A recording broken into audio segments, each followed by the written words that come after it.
Ivan, I hope you're doing well. So this is the next topic जिसका हम mock test करने वाले हैं which is communication in classroom.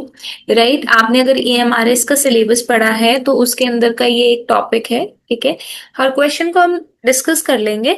अगर किसी क्वेश्चन में फिर भी डाउट रह जाए so you may let me know in the comment box. So let's start with the first question. इनमें से कौन सा ऐसा फॉर्मल टाइप ऑफ कम्युनिकेशन है based on the authority structure? Upward, grapevine, informal या पर्सनल? सो इनमें से ऐसा formal type of communication based on authority structure कौन सा रहेगा? That is upward. Next question is when a teacher reflects silently on strategies to improve performance, it is an example of teacher देख रही है कि अब ऐसी कौन सी स्ट्रैटेजीज बनाए जिससे बच्चे की परफॉर्मेंस अच्छी हो जाए। सो एक इसका एग्जाम्पल है इंटरपर्सनल, इंट्रापर्सनल, मास या ग्रुप। देखो, अगर हम बच्चों को, हर बच्चे की को देखते हुए कोई स्ट्रैटेजी बना रहे हैं so it is going to be intrapersonal. Right, एक बच्चे को ध्यान में रखते हो फिर दूसरे बच्चे को ध्यान में रखते हैं and it is actually the strategy which is done silently. Communication that uses words, symbols and language. ठीक है, ऐसी कम्युनिकेशन जिसमें वर्ड, सिंबल्स और लैंग्वेज यूज किए जा रहे हैं वो कौन सी होती है? नॉन वर्बल, वर्बल, पैरालैंग्वेज और visual. So the correct answer will be verbal only, क्योंकि सिंबल्स भी यूज हो रहे हैं। ठीक है, वर्ड्स भी यूज हो रहे हैं तो बोलने वाली भाषा है। राइट, इमोशंस वगैरह होते हैं तो नॉन वर्बल बोल सकते थे हम यहाँ पे, but that is verbal communication. Which mode allow communication without real time interaction? किस में बिना रियल टाइम इंट्रैक्शन के कम्युनिकेशन हो जाएगा? That is synchronous, synchronous, direct, asynchronous या didactic. So the correct answer for this question is asynchronous। ठीक है, जिसमें विदाउट रियल कोई सिंक नहीं है बट फिर भी कम्युनिकेशन हो रहा है। एक टीचर है जो अपनी क्लास में PPT यूज करती है, डायग्राम्स बनवाती है, चार्ट्स एंगेजिंग करने के लिए क्लास को। सो ये ओरल तरीके से कराया जा रहा है, विजुअल, टेक्टाइल मतलब टच करके, मैकेनिकल यानी मशीन्स यूज करके।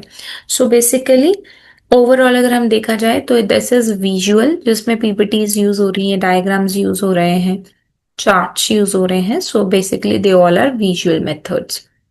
When meaning changes due to different interpretation, जब मीनिंग वही बदल जाए क्योंकि आपने वर्ड्स को इंटरप्रिटेशन, वर्ड्स का मतलब इंटरप्रिटेशन अलग तरीके से हुआ, तो बैरियर क्या होगा? फिजिकल, कल्चरल, सिमेंटिक या साइकोलॉजिकल? सो इसका करेक्ट आंसर ना सिमेंटिक होगा। जैसे कि अगर हम बात करें करेक्ट एक क्वेश्चन की, काउ ड्रिंक्स मिल्क। ठीक है, तो ग्रामेटिकली तो ठीक है, सिंटेक्स तो उसका ठीक है, बट सिमेंटिकली अगर हम देखें तो काउ मिल्क थोड़ी पीती है, cow does not drink milk, cow gives milk. That would be correct. ठीक है, तो सिमेंटिकली ये अलग हो जाएगा answer. Excessive heat and poor seating affect communication due to. एक बच्चा है, मतलब उसकी आप बोल सकते हैं उस सीटिंग जो है that is going to be that is poor and excessive heat affects communication due to mechanical, physical, semantic या फिर cultural. So correct answer is physical, क्योंकि बॉडी क्या करेगी? उस चीज को एक्सेप्ट नहीं कर पाएगी। सो फिजिकली कहीं ना कहीं अफेक्ट करेगा। Language as a social construct. Language क्या है? सोशल कंस्ट्रक्ट है। Just give me a minute. Yes, language एक सोशल कंस्ट्रक्ट है जो कि इंडिकेट करती है क्या? इनेट, कि बचपन से लैंग्वेज आ रही है, स्टैटिक एक ही जैसी रहेगी, डायनेमिक रहेगी, बदलती रहेगी, non symbolic. So correct answer is dynamic, वो हमेशा बदलती रहती है रीजन पर reason. Right, communication between becomes two way. Communication दो वे का होगा जब सेंडर डोमिनेट करता है, फीडबैक मिलता है, रिटर्न में हो कम्युनिकेशन, या फिर ओनली लिसनिंग।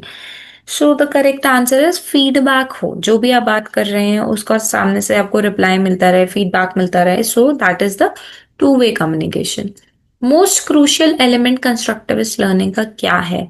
मोनोलॉग है, पैसिव लिसनिंग है, इंटरेक्शन है या रूट मेमोराइजेशन? कंस्ट्रक्टिविस्ट है ना, सारे मिलके पढ़ रहे हैं तो इंटरेक्शन होगी, ना कि पैसिव लिसनिंग, आप सिर्फ सुन रहे हो, सुन रहे हो, सुन रहे हो।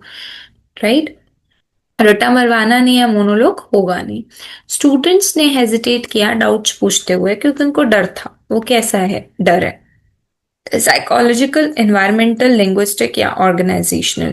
सो बच्चे को डर है डाउट पूछते हुए कि मैं कुछ गलत ना बोल दूं, और ये उसके दिमाग में है। देखो लैंग्वेज में ऐसा कहीं नहीं है कि उसको लैंग्वेज नहीं आती, right? So the answer would be psychological. A circular is given to the staff, एक सर्कुलर दिया जा रहा है, ये किसका एग्जाम्पल है? हॉरिजॉन्टल, डाउनवर्ड, डायगोनल या अपवर्ड? सो अगर आपने टाइप्स पढ़े हैं so you must be knowing, so it is a downward type of communication, right? Role of language in communication, communication के अंदर लैंग्वेज का रोल क्या है? डिस्टॉर्ट आइडियाज को इनकोड कराना, ब्लॉक कराना इंटरप्रिटेशन, या replace culture?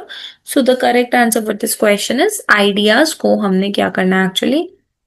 Encode.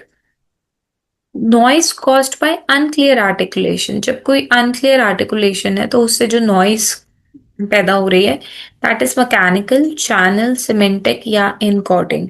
So the correct answer is going to be semantic, कि हमें वो क्लियर ही नहीं हुआ, मीनिंग क्लियर नहीं हुआ उसका। Not a purpose of classroom communication, ये क्वेश्चन होना था which of the following is not a purpose of classroom communication? So sharing, skill, cultural या आइसोलेशन, किसी बच्चे को हमने आइसोलेट नहीं करना है तो ये कभी भी नहीं होगा, राइट?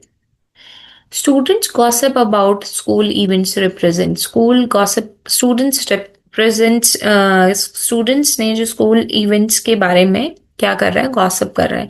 ये जो कम्युनिकेशन है कैसी है? फॉर्मल, ग्रेपवाइन, स्ट्रक्चर्ड या फिर नॉन इंटरैक्टिव? नॉन इंटरैक्टिव तो है नहीं, ठीक है। So it's a grapevine. Grapevine वो होती है जिसके अंदर हम गॉसिपिंग करते हैं, जी से ग्रेपवाइन, जी से गॉसिप।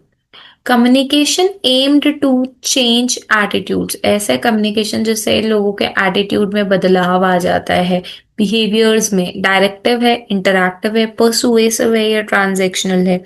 देखो परसुएसिव, जिसकी वजह से वो चीज हम लोगों ने शुरू कर दी है, परस्यू करनी शुरू कर दी है in a positive manner, right? So that is C.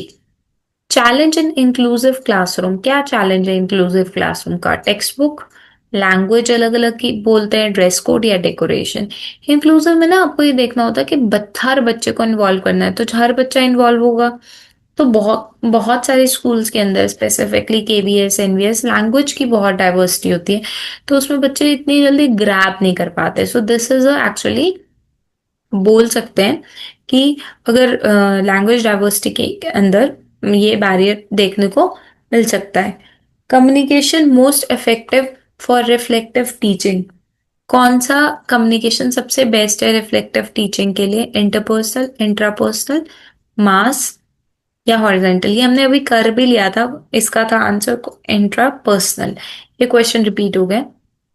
Disruption cause by faulty projector, एक प्रोजेक्टर है जो कि फॉल्टी है, ठीक है, उसमें से डिस्ट्रप्शन हो रही है, तो ये भाषा पे यानी लिंग्विस्टिक, लैंग्वेज पे फर्क डाल रही है, मैकेनिकल, इमोशनल या सिमेंटिक? क्योंकि प्रोजेक्टर है और प्रोजेक्टर क्या है? मशीन है, so it is mechanical, right?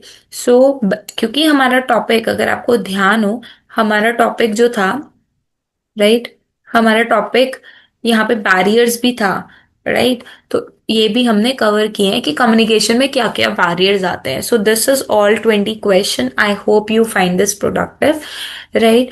So please do like, share and subscribe if you want more such video. Thank you so much for watching.